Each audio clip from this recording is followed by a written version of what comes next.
Tiny update. This is Meister, which actually started out as a kind of an interface for the different tools I have. It's now kind of like a live performance DJ tool. So I have several applications, which started out as one of them being Regroove, which is actually a mod player that allows you to have all the channels separately controllable and perform things like looping certain parts. So I can go here, and then you can see in the track, and it stays in there, and then you can schedule the next one.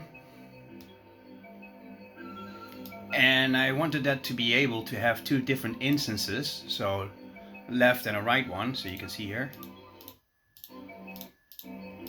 which actually controls that one. So that was one of the tools.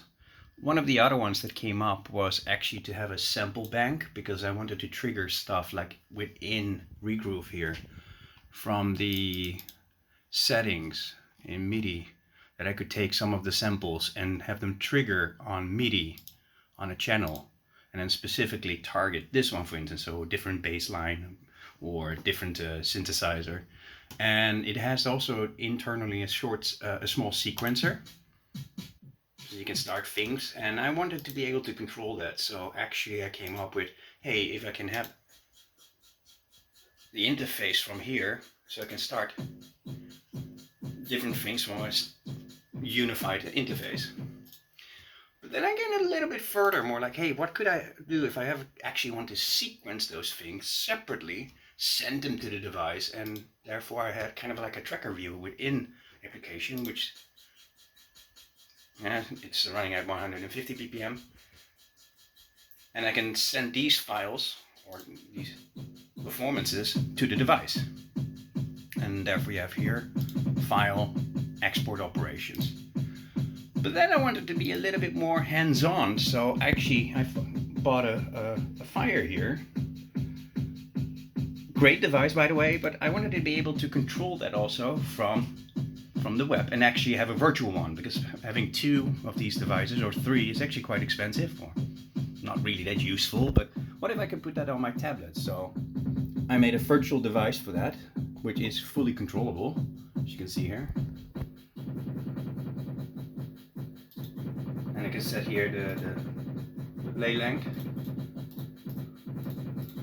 See, with the display, completely functional.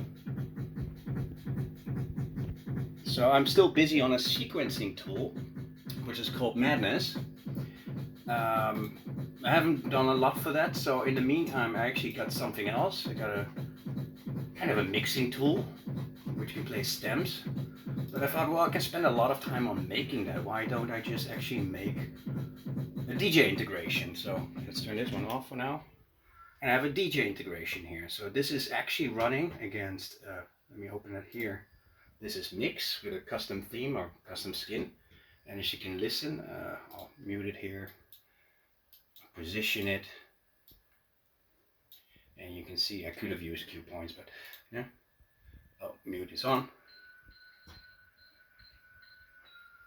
And you can see also everything is fully functional, bidirectional. You can see here the time. And if I control that from the device or the mixer deck itself. Yeah. So that works. So that can be used to set up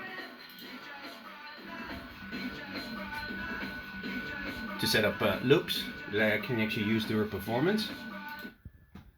And then I also thought, well, if I have the sequencer like here, why don't I try to actually integrate something that I also have here, is Bitwig. So I have this, of course, that's the sequencer that I had just now. Yeah, and then